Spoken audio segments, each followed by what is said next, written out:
Knee health challenge. We're on week 3, day 19. Today we're going to go into side lunges and controlling the adductors or the muscles on the inside portion of the legs, like you can see here on the screen. Now, with this, especially for adductors, where we're going to get into one of the best ways that you can stretch that tissue is by ideally making the legs as far apart as you possibly can and then leaning off to one side. If you have to decrease the angle, perfect. But for example, just even holding it there works really well too. So if you lean to one side from there, that works well. But if you increase the stretch and tension by rolling your foot outwards, they get some of the muscles on the inside portion of the hips much, much better.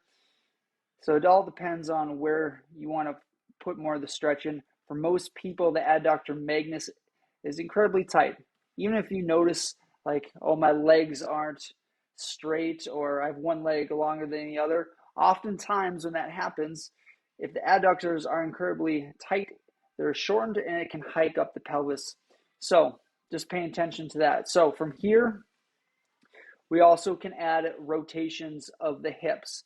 So as you lean to one side, bring the toes up and back down and twist the pelvis. It puts more torque on some of the other muscles of like the pectineus, even sartorius, everything of the muscles on the front and side.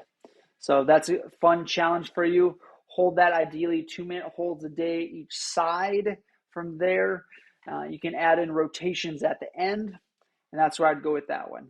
Now, as we get into the next one here, this is having the legs come far apart and then contracting them together, but against gravity. So you can use pieces of paper.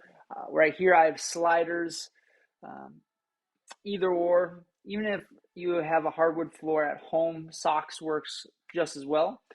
So bring it as far as you possibly can, making sure that you can come back up. You can also have your foot turn outwards.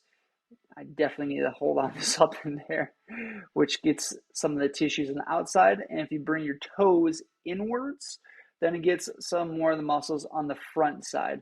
So explore this one. Ideally, I'd go to failure and then back off for the day. But however, the stretch and side plank, that ideally you want to hold 2 minutes total each side and go from there. So those are the challenges for today. Best of luck. It's going to be a fun one. See you guys on the next one. See you tomorrow.